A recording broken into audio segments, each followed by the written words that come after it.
بسم الله الرحمن الرحیم. کلمات جزائر شاه سے بنا استقبال کو جو شکر گزار ہوں. یم اور شرمندہ میں صحیح محسوسی.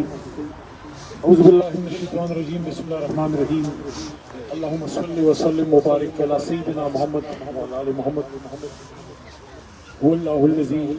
لا اله الا هو عالم الغيب والشهادة هو الرحمن الرحيم. هو الله الذي لا اله الا هو الملك القدوس السلام المؤمن المهيمن العزيز الجبار المتكبر سبحان الله عما يشركون. هو الله الخالق البارئ المصور له الاسماء الحسنى يسبح له ما في السماوات والارض وهو العزيز الحكيم. صدق الله العظيم. زما د خټ کړي او د مردان مشرانو زما رونو او د کیمرې په وساتت زموږ خویندو ټول ته سلامونه. زه په پوره پاکستان کې د مردان په نوم پېژندل کېږم. کله چې په جیل کې ډېره سختي شوه نو ما سره به د چیرمین عمران خان نه زیات د خپل مردان فکر و چې د مردان په نوم کې اسم مردانګي راځي او داسې نه چې خدا نه خواسته چې کمزوري لمحال په معنا شي. او زه د خپل قام د پاره شرمندګۍ باعث جوړ نه شم. ډېر وزیران راشي ډېر مشران راشي. زه دوه پیرې پاس شوم شل پیرې پاس شم اخري به زه قبر له ځم.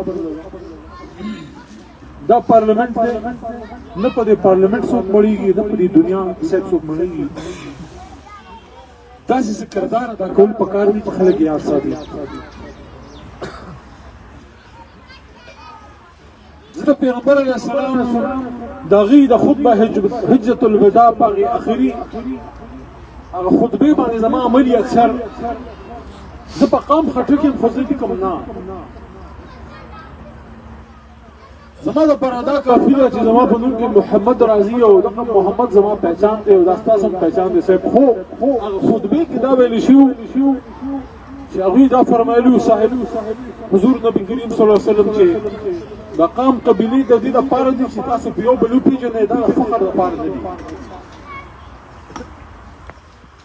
خو زمونږ یو ډېر ستر مشر او ډېر درون او ډېر ښه تعلق به موږ ورسره و. دوی چې دې خو پورې غاړه کم کردار ادا کو او اوس لا ما کته په دې جنډو باندې لا نښه پټکې دی. نو ولنې خبره خو ته دا کوم چې پټکې څوک ځان له په خپله نه دي پټکې قام سړي له په سر د پاسه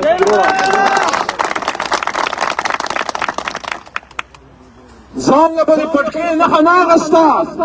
داسې څه کردار به دې ادا کړی چې د خیبر پښتونخوا د خپل د بدن کپړې او څادرې راغښتې وې او ستا په دې سر یې پټکې کړی و.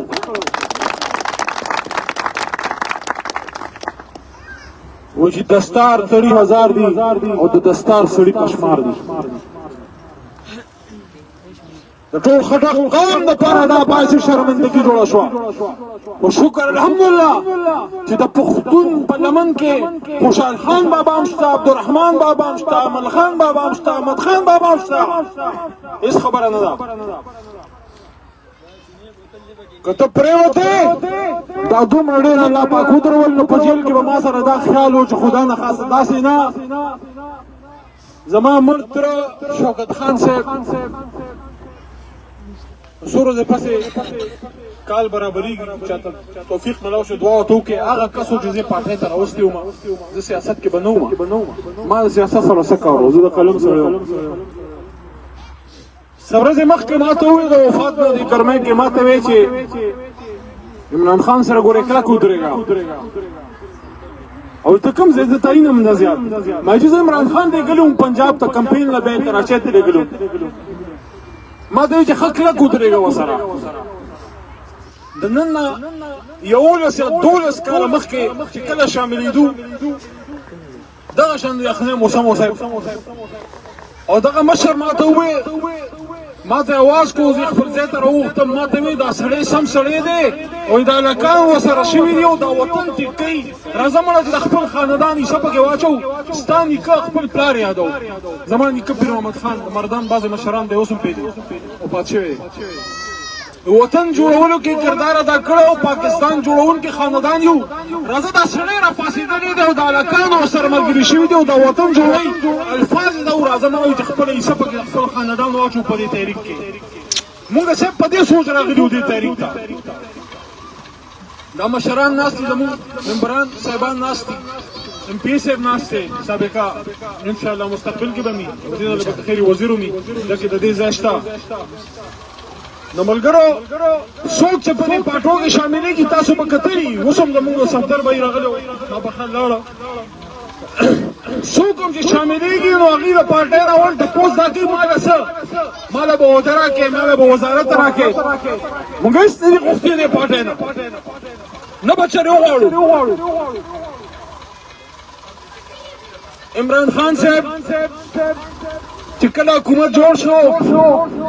زه چې کله وزیر شوم د کابینې د میټینګ خبره راته کوم چې سرکاري کسانو خپل ایجنډه پوره کړه هغوی ته وایي تاسو لاړ شئ بهر زه د خپلو کسانو سره دوه خبرې کوم کابینټ میټینګ اکتوبر 2018 اکتوبر کې مونږ وایو چې دا وزیر اعظم صاحب موږ ته څه وایي ځکه چې کم ملګري پوهېږي په دې نه چې د کابینې ایجنډه پوره شي نو بیا میټینګ ختم شي نو چې ایجنډه پوره شوه هغه وایي زه دې سره خپل یو څو سیاسي خبرې کوم دروازې بندې شوې سرکاري خلک بار لاړه او صرف مونږ ورسره پاتې شو د کابینې څه کسان هغه مخامخ ناستو زه مراد شهریار بهی دا ټول ملګري ټول ناست وو سره اسد عمر صاحب هغه ټایم پارټۍ کې و شاه محمود صاحب و دا ټول عمران خان صاحب په اردو کې دا خبره وکړه او د پوري قوم یو ورځ خو به عمران خان سره ملاقات کېږي که نه زه هم چې دا ورځ د جیل نه راوځم او هغه ټایم هغه په جیل کې نو ما ته به هېڅ ونه وایي خو دې سترو کې چې راته وګوري نو ما ته به وایي چې تا هم داسې کار وکړو نو شاته د مور دوا وه زما مور تعلیم ډېر نه دی کړی خو ډېره تکړه ښځه ما پسې اډیالۍ جیل ته راغله او حقیقت خبره ته کوم تاسو ټول پښتانه او په ما باندې دا ډېر ګران ټایم و چې کله ما خپله والده صاحبه څه 80 82 85 کال به عمر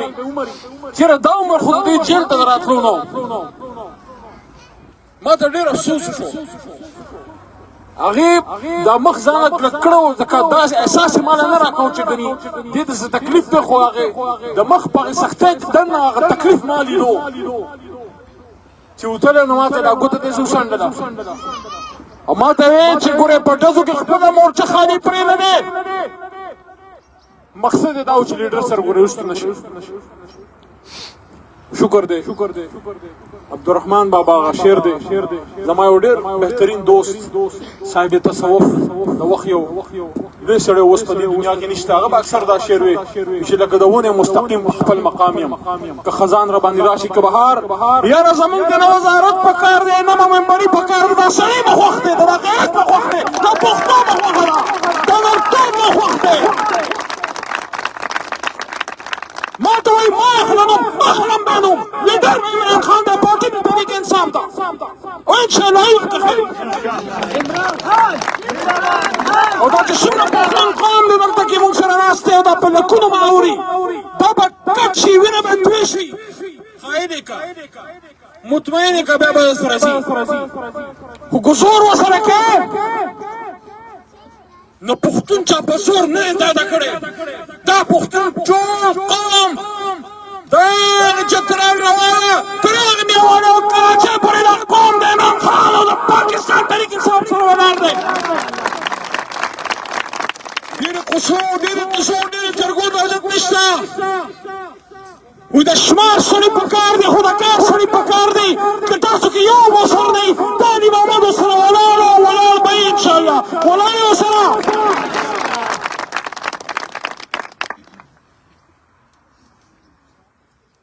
څنګه چې د کوچو دا پاکه سپینه پیړنې دغه شان مضبوط یو ګزار د مردان نه پکار دی چې د اته واړه صوبایي حلقې او دا درېیمه قامیان کې اوچتې کړو په لمن کې د ورولو چې تا من کړې نو مردان غیرت وکړو او وایي چې په ننګ ده دا زما خپل شعر دی وایي چې په ننګ د یارونه کړه غیرت نو خور والا ملګري تا ته ویم نورو ته نه یو ته ویم او دنګ شانته دی و چې په ننګ د یارونه کړه غیرت خدایه پاکه د وطن د تاسو پښتنو ده عمران خان پاکستان لکه وسره ما له خو دا پړپوس په ټول پاکستان کې بار راوېستو زما خو چې کوم دی د عمر نه مخکې وخته سپین کړو خدای انصافدارو دا کار اوس ظاهرشاه بهی او د محمد نه یې دا ستا دی ستا دی پاټ فورورۍ باندې تاسو د خدای وې که د چا نه د دې نه ګاډۍ اصل چا د روجو پلیټ نه موږ پښتون قوم په خپل کور کې خورو او ښه په مینه خورو او پیسه ته په خپل کور کې هم نه خورو دا جنګ د عمران خان نه زما ستا دی په خپل ګاډي په خپل سایکل په خپله رکشه په خپله ټانګه پیدل به ځم او دا سیاسي جنګ به کوم پاټ فورورۍ باندې چې په کوم غیرت عمران خان لاست وي دا خو صرف ووټ دی چې سر غواړي که په موږ غیرت کې موږ یې پتا کوو ربنا لا تؤاخذنا ان نسينا واخطانا ربنا ولا تحمل علينا اسرا كما حملته على الذين من قبلنا ربنا ولا تحملنا ما لا طاقة لنا به واعف عنا واغفر لنا وارحمنا انت مولانا فانصرنا على القوم الكافرين امين اللهم عزت من کا اللهم خوشاله ساته که زه پاس کېږم او که نه ستاسو به زما یو رښتۍ مردان زما خاوره انشاءالله آی خلکو کې به نه یو چې د پاس کېدو نه پس بیا په دې طرفونو نه ګوري زما د وزارت ریکارډ پر راوباسئ د خولې خبرې ښه نه وي دا سرکاري خلک ولاړ دي د معلوماتو کې دې مې په دې منډو ستړي کړي دي هره جمعه چې څنګه به هلته کې اسمبلي ختمه شوه بس بیا دلته کې هره جمعه نه امریکې ته تلم نه لندن ته تلم نه مې د سیل شوق کړی ما ستاسو شوق کړی ستاسو ما د دې سپین ږیرو شوق کړی ما هره جمعه په خپل مردان پاکیان په تخبه په دې تېره کړې د خپل قوم د خپلې قبیلې خاندان ودونه او غم او ښادۍ رانه پاتې شوي صرف یو یې دورې ته تللی وم کابل ته عمران خان لېږلی وم چې د محمد علي جناح صاحب په نوم هسپتال هلته کې کولاوېدو عمران خان صاحب په کابینه کې ظاهرشاه صاحب یې خبره کړې وه د ټولو وزیرانو ته ورته ویې چې بار دورہ تب کرو جب تمہیں ایسا لگے کہ واپس آتے ہیں پاکستان کا بھلا کر سکتے ہو نو چې ته وزیر او ممبر شې نو دا خوشحالو او چکرو او مزو چرچو نه سړی نه پاس کېږي دا د دې لپاره پاس کېږي چې شاته څه کسان سیلنی گریوان او خپل بخپل خلک تا ته په انتظار ناست دي انشاءالله زه د خولې د خبرې ښه نه ډېرې وخت به ثابت کېږي چې د پاس شو ستاسو زموږ به تر انشاءالله مرګ رابطې ډېره مهرباني شکریه عزتمند شي